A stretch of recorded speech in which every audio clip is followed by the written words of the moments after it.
খুব সকালবেলা আপনার যদি হালকা কিছু প্রিপারেশন আগে থেকে করা থাকে, খুব সহজে ইজি একটা রেসিপি আপনি তৈরি করে ফেলতে পারবেন আমার মতো। আসসালামু আলাইকুম সুপ্রিয় দর্শক। আমার ফ্রিজে কিছু কাবাব ছিল, অর্থাৎ কাবাবের মাংস কিমা করা ছিল। তো সেই মাংসটাই কিন্তু আমি বের করে ভুনা করে নিয়েছি। কাবাবের মাংসের মধ্যে সব ধরনের মশলা ছিল। কাবাবের মশলা, গরম মশলা অর্থাৎ কাবাবে যা যা দেওয়া হয় সব কিছু ছিল, যার কারণে আমার এক্সট্রা কোনো কষ্ট হয়নি। তো কাবাব তৈরি করার পরে এতটুকুন মাংস আমার বাড়তি ফ্রিজে ছিল, তাই আমি এটা দিয়ে আজকে সকালের ব্রেকফাস্টটা তৈরি করে ফেলবো।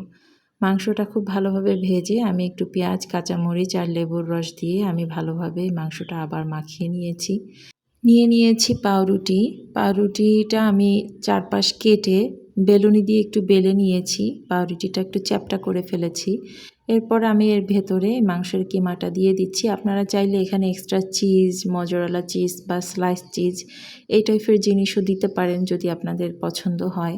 আমি কিছুই দিচ্ছি না। আমি এভাবেই তৈরি করে নিচ্ছি। বিভিন্ন ধরনের সসও ব্যবহার করতে পারেন। তো আমি চারপাশে একটু পানি লাগিয়ে নিয়েছি। পানিটা দিয়ে আমি উপরে আরেকটা ব্রেড দিয়ে আমি এটা চেপে সিল করে দিচ্ছি, যাতে এটা বের হয়ে না যায়। চাইলে এটা আপনি ফুল ভেজে নিতে পারেন, মানে ডিপ করেও ভেজে নিতে পারেন অথবা শ্যালো ফ্রাই করতে পারেন। আমি হালকা একটু শ্যালো ফ্রাই করে নেব। গ্রিল প্যান নিয়েছি, সামান্য একটু তেল দিয়েছি। এখন আমি ব্রেড দিয়ে দিব। এটা কিন্তু খেতে খুবই ভালো লেগেছিল আমাদের। উপরের ব্রেডটা ক্রিস্পি হয়ে গিয়েছিল। আর যেহেতু কাবাবের মাংস ছিল, এজন্য এটার টেস্টটা কিন্তু খুবই ভালো লেগেছিল। তো এরকম সহজ রেসিপি কিন্তু মাঝে মাঝে আমাদের হুটহাট করে যদি আগে থেকে কোনো প্রিপারেশন থেকে থাকে, তাহলে কিন্তু করা হয়ে যায়। তো সেটাই আপনাদের কাছে শেয়ার করলাম।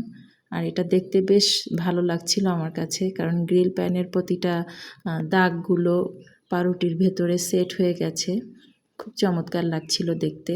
আর সকালের নাস্তাটা কিন্তু ইজি হয়ে গেছে। আর এরকমভাবে আপনি বাচ্চার টিফিনেও দিয়ে দিতে পারেন, ওদের একটা ফুল ডিশ হয়ে যাবে। আর বাচ্চারা কিন্তু এভাবে খেতে পছন্দও করে। আমি একটু কেটে দেখাই ভেতরটা আপনাদের, তাহলে দেখতে আরও ভালো লাগবে। আমার চ্যানেলে নতুন ভিডিও পেতে অবশ্যই আমার চ্যানেলের সঙ্গে থাকবেন। আর যারা নতুন আছেন তাদেরকেও বলছি, যদি এখনও সাবস্ক্রাইব না করে থাকেন, আমার ভিডিও ভালো লাগলে অবশ্যই সাবস্ক্রাইব করে দিবেন। এই যে পাউরুটির ভেতরটা কেটে দেখালাম আপনাদের, দেখতে নিশ্চয়ই খুব ভালো লাগছে। এরকম সহজ এবং আরও মজার রেসিপি পেতে আমার চ্যানেলের সঙ্গেই থাকুন।